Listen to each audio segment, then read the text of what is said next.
Hello， 大家好。数据显示，加拿大部分房产市场已经开始降温。多伦多地区房地产委员会表示，4月份多伦多地区共售出了13663套房屋，比今年3月份15652套的销量下降了 12.7%。多伦多地区房地产委员会主席表示，虽然上个月的销售仍然强劲，但交易数量和上市数量都显著放缓。他认为与3月份相比，多伦多地区房产市场的活动有所回落是正常的，这主要是因为自2020年夏季以来，虽然多伦多经历了疯狂的房产销售，但人口增长却很少。多伦多地区潜在的房产购买者已经快消耗殆尽，因此在未来的房产市场，人口增长将是销售持续增长的关键。尽管销量大幅下降，但今年4月份还是比2020年4月2957套的销量增长了 362%。主要原因是去年疫情刚爆发时，房产市场陷入僵局，销售量下降到历史最低水平。多伦多地区房地产委员会表示，4月份新上市的房源数量比去年同期增长了 237%， 但比今年3月份下降了 8.4%。平均售价为109.922加元，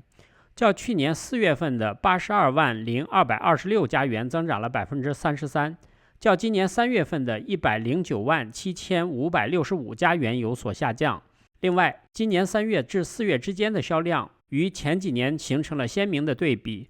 前几年的平均价格通常在3月至4月开始上涨，并进入旺季，但从今年4月份的数据来看，旺季显然已经过去。温哥华地区的房产市场降温速度要比多伦多慢一些。大温哥华地区房地产委员会表示，仍需要更多的供给来满足活跃的市场需求。温哥华4月份共有4908处房产销售，比去年同月增长 342%。该地区挂牌房源数量为10245套，比去年4月增长 9.1%。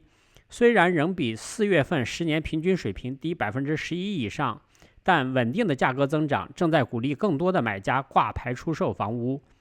市场上独立屋的基准价格已经超过175万加元，比去年增长 20.9%， 而公寓的基准价格为72.9600加元，比去年4月份增长 5.9%。大蒙特利尔地区在2021年4月共有6237笔交易，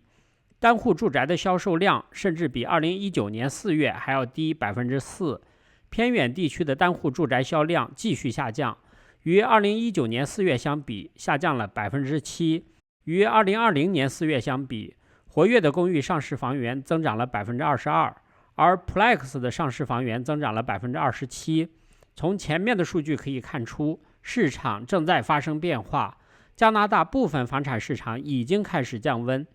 如今，加拿大的就业市场对想要买房的年轻人来说非常不利，即使是不错的全职工作，也很难在温哥华和多伦多等高房价市场上买房，因为这些地区的平均房价都要在100万加元以上。在这些地区买房，年收入至少要在175230加元以上，才能以 20% 的首付购买价值100万加元的房子。加拿大统计局表示，2019年年龄在25岁至34岁之间的人，年收入中位数为41700加元。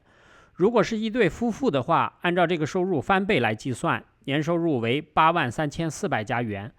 这个收入情况还达不到购买100万加元房子所要求的最低收入的一半。加拿大中产阶级买房的门槛越来越高，尤其是在温哥华和多伦多等地。自2019年2月以来，加拿大房价上涨的速度比其他任何发达国家都要快，平均涨幅为 25%。 疫情期间，全球最富裕的25个国家的房价总体上涨 5%， 而且这是10年来最快的上涨。比起加拿大，自去年2月以来，美国房产市场仅增长了 11%。 加拿大的金融家们都非常欢迎房价上涨，这符合他们的哲学。第一个理由是，住宅是全球经济的最大组成部分，全球房产价值约为200万亿美元，其总价值约为所有公开交易股票的3倍。这就是为什么有些人说房地产行业太大而不能倒闭。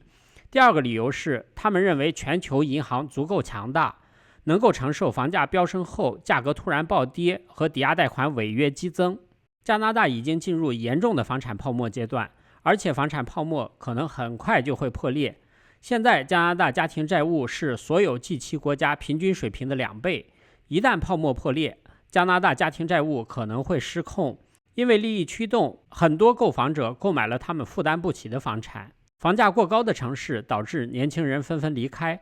这对城市未来的经济前景来说是个坏消息。2020年第3季度，加拿大净移民人数自1971年以来首次出现负增长，这种趋势已经持续到现在，离开加拿大的人数超过了进入加拿大的人数。当然，这个数据受到了疫情的影响，但是从加拿大统计局的数据可以发现，城市逃离问题其实在疫情之前就很严重。2019年7月1号至2020年7月1号，共有87444人搬离温哥华、蒙特利尔和多伦多3大城市。加拿大这3个最大的城市都经历了创纪录的人口流失。与此同时，布鲁克大学和多伦多大学在2018年的一项研究中震惊地发现，65%的加拿大软件工程专业的学生毕业后离开了加拿大，其他理工科领域的毕业生中约有30%离开了加拿大。买不起房应该是其中一个重要的因素。最后，要对所有在加拿大买不起房的年轻人说一句话：这不是你的错。